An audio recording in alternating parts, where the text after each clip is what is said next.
ഒറ്റയ്ക്ക് സ്കൂട്ടി ഓട്ടിച്ച് പഠിക്കാൻ ഈ 2 ഐറ്റം മതി, സിമ്പിളായി പഠിക്കാൻ. അപ്പൊ ഇത് എങ്ങനെയാണെന്ന് നോക്കിയാലോ. അപ്പൊ ഞാൻ ഇന്ന് വന്നിരിക്കുന്നത്, ഞാൻ കുറച്ച് നാൾ മുമ്പ് ഒരു വീഡിയോ ഇട്ടുണ്ടായിരുന്നു, സ്കൂട്ടി ഓട്ടിച്ച് പഠിക്കുമ്പോൾ എങ്ങനെ സ്പീഡ് നമുക്ക് കൺട്രോൾ ചെയ്യാന്ന് പറഞ്ഞിട്ട്. അപ്പോൾ ഒരുപാട് പേര് അത് കണ്ടു, ഒരുപാട് പേര് അതെങ്ങനെയാ അതിന്റെ ലിങ്ക് ചോദിച്ചിട്ട് കമന്റിൽ ചോദിച്ചിട്ടുണ്ടായിരുന്നു കേട്ടാ. അപ്പം ഇത് വെച്ചാണ് ഞാൻ അന്ന് ആ സ്പീഡ് കൺട്രോൾ ചെയ്യാൻ ഇത് രണ്ടും ഉപയോഗിച്ചാട്ടാ. ഇത് പ്ലംബിംഗ് കടയിൽ നിന്നാണ് വാങ്ങിച്ചത്, 1 വർഷം മുമ്പ് മേടിച്ചതാണ്. 20 രൂപയായിരുന്നു കേട്ടോ അന്ന്. അപ്പൊ ഇത് രണ്ടും വെച്ചാണ് ഞാൻ സ്പീഡ് കൺട്രോൾ ചെയ്തത്.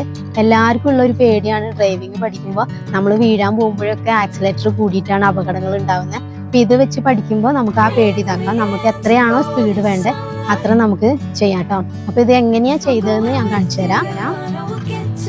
ഇതാകുമ്പോൾ നമുക്ക് ഒറ്റയ്ക്ക് തന്നെ ഡ്രൈവിംഗ് ഇങ്ങനെ ഇട്ട് ഈ ബോൾട്ട് ഇത് ടൈറ്റ് ചെയ്ത് കൊടുക്കണം കേട്ടോ. ബ്രേക്കിന്റെ താഴെ ഇട്ടിട്ട് അതാകുമ്പോൾ നമ്മൾ ആക്സിലേറ്റർ കൂട്ടുമ്പോൾ ഇതിൽ വന്ന് ടൈറ്റ് ആവും.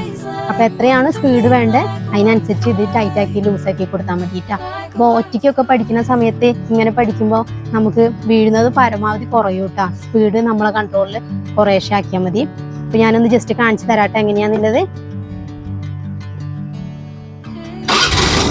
അപ്പൊ അതെ, അപ്പൊ നമ്മള് സ്പീഡ് ഓവർ ആവില്ല, നമ്മളിവിടെ നമ്മളെ സ്പീഡിനനുസരിച്ച് ഇതാക്കി വെച്ചാൽ മതിട്ടാ. അപ്പൊ ഇങ്ങനെയാണ് ഉണ്ടാവുക. ഇത് ഇതിലിങ്ങനെ തട്ടൂട്ടാ. അപ്പൊ ഈ വീഡിയോ ഒരുപാട് പേര് കണ്ടു എന്ന് പറഞ്ഞു, ഒരുപാട് സന്തോഷം. അപ്പം ശരി.